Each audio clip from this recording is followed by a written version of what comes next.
You've made it to lesson 9. A huge well done for getting to this point. I really hope your brain is buzzing with new ways to use Answer the Public. You're a master now, after all.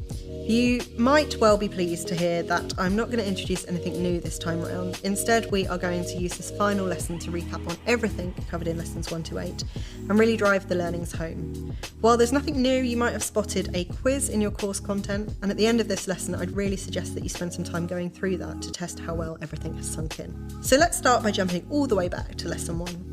As well as talking you through what we would go on to cover, I talked through Answer the Public's history and some of the key principles and theories that informed its development, and more broadly, the thinking behind search listening. I introduced the labels I've given to some of the specifics in the report, so seed words being the word you use to build the report, literally the word you type into the box at answerthepublic.com, and bridge words being the words that your seed gets combined with to create all the terms that populate your report. I talked you through where the data in Answer the Public comes from and the fact that it's literally a scrape of what Google suggests when you start typing your seed term into the search box. I reminded you that Answer the Public doesn't do the quality control job and how that's on us as users. I also talked you through the recency of the data, so hopefully you remember the point that you will get the best out of Answer the Public if you look for seasonal insights when they're actually relevant. So Christmas insights around the Christmas period. And that might mean banking seasonal insights when they're relevant to use the following year. Tied to this, I introduced you to the idea that you should be thinking of Answer the Public as an ongoing monitoring tool, not something you use every now and then or as a one-off. That's because the data it surfaces changes all the time, according to what Google is suggesting, so it's only ever a view of one moment in time. Finally, we explored why search data is such a rich source of insight. I highlighted how it gives you truly candid insights taken from real people with real needs in the moment. It doesn't get affected by the artificiality of research environments. It can be accessed almost instantly for free, and it has a huge sample with 5.6 billion Google searches taking place every day, and that it's not matched by any other research method. In lesson 2, we looked at the basics around using Answer the Public to the best of its potential.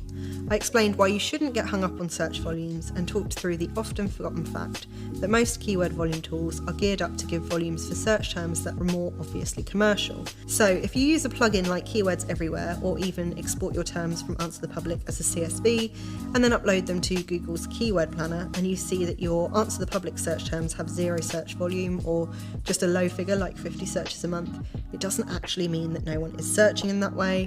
When using Answer the Public, you have to take volumes with a pinch of salt. You'll remember, however, that there is a way to prioritise the data you get from the tool, and that's to use the green gradient dots, which show you how popular each suggested term is when you run your report. We also looked at exploring the full report, so why you shouldn't only look at the wheels, because there's a ton of insight to be found in the alphabetical section down at the bottom. We covered how to work with the bridge words, and while you'll likely get a report full of duplicates or with very little at all if you try and use a full sentence as your seed term, you learnt the importance of thinking like the public when selecting your seed terms, using a few different variations at any one time and avoiding jargon. Finally, I showed you how you can click through to see the Google search results for any suggested term listed in a wheel in Answer the Public. We explored the idea that insight can be taken from those search results pages in terms of which competitors are appearing, what content formats are doing well, and what people are also asking. So you learnt the importance of clicking. Lesson 3.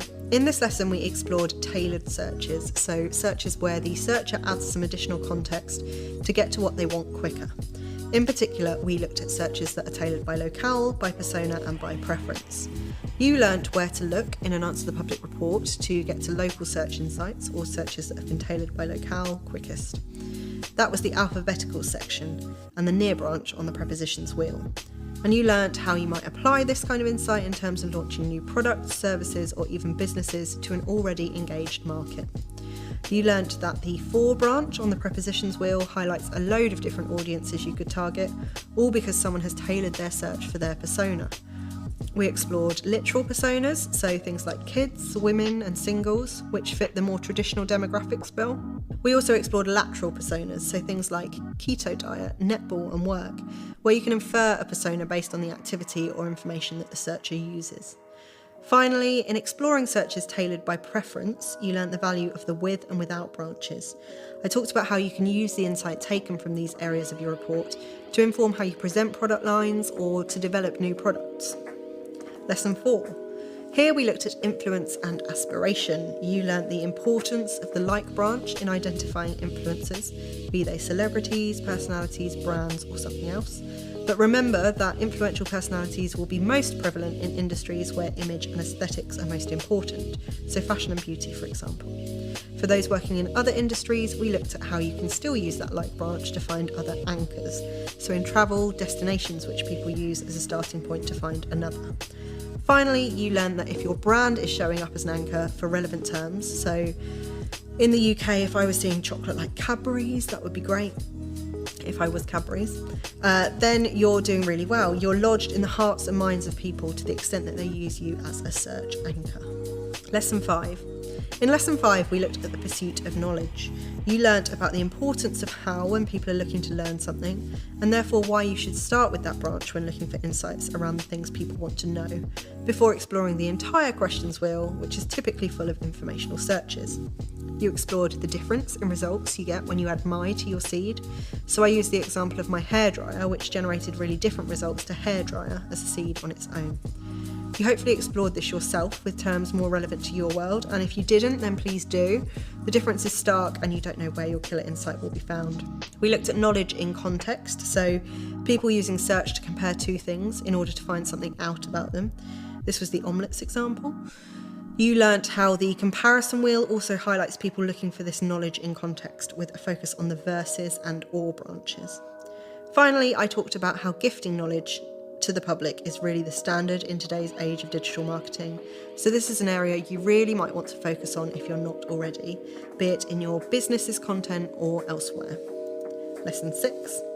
Lesson 6 was all around advice and recommendation seeking. We started with a focus on the word best, and I explained that while it's not currently a bridge word in Answer the Public, it is something that you can build into your seed term to get a view on what people are looking for when considering the very best version of whatever it is that they're focused on. You learn at this point how you can combine some of the lessons, so building best into your seed but then revisiting the point around searches tailored by preference. We talked about how this insight, particularly the best stuff, could be used when looking to launch a new product or service, or simply to improve what you already have. You learnt that the comparisons wheel can be really useful when looking for insights related to advice and recommendations, whether that's because we can see products being compared to other products or specific features within products being directly compared against features within a rival product. Remember, this doesn't just apply to products in the traditional sense. For those working in travel, the methodology works for destinations too. And finally, we looked at the value in understanding what recommendations are being made. So the working process was to use Answer the Public to understand what two things or destinations or whatever are being compared against each other, and then clicking through to see the Google results, and then exploring how real people are offering up advice in various forums and content pieces. In Lesson 7, we covered communities and validation. So you learnt how the labels people give themselves and even others can be used as seed terms in Answer the Public to get to really interesting insights. Remember the statements about skiers? The point here was that you should explore identity-based seeds as well as straightforward adjectives like skiing. You had a chance to think about what labels might be relevant to your audience or even yourself, and to explore how that affected your results in Answer the Public. We also looked at permissive search with a focus on the can branch on the prepositions wheel. You learnt how you can use it to identify instances where people are seeking permission or looking out for rules around difficult topics like wearing black to a wedding. I talked about how if you can do it genuinely so that it's more than just a marketing gimmick, helping people to navigate societal rules and giving permissions where appropriate can be really powerful. So this insight can be really, really valuable. Lesson 8. Hopefully Lesson 8 is still fresh in your mind, but we covered advanced uses of Answer the Public. I talked you through some methodologies for very broad insight exploration and mind mapping as a tool to capture and organise your findings. I took you through what I call chasing insight down the rabbit hole, and how running as many reports as you can and really digesting them all, finding new seeds within them and going again, can get you to some really interesting insights. Remember, if you want to have a go at this, you're best off finding somewhere you won't be disturbed so you can really immerse yourself in the process. You'll also need a good chunk of time, and a pro licence is useful. You also learn how to use mind mapping as a way to capture your own analysis of multiple Answer the Public reports, creating your own thematic bridges and building it out as you go. I really hope you've had a go at that. Well done for getting to this point. I really hope you've enjoyed the course and learnt lots. I'd love to hear your feedback, so please do get in touch if you have any to share. You can email me at hello@searchlistening.com. Equally, if you're hungry for more, then do explore the rest of our content on searchlistening.com. There's free stuff and other paid-for courses and downloads. I would recommend Search Listening and the Customer Journey as your next course. It looks at search listening as a concept more broadly, outside of just Answer the Public, and it will teach you how to build out your own customer journey using search insights. We're genuinely committed to getting as many people as possible clued up on Answer the Public and the broader category of search listening. So if you've got any ideas as to what else you'd like to learn or what would be useful for your business, then again, please do get in touch. Thank you so much for your time. Goodbye.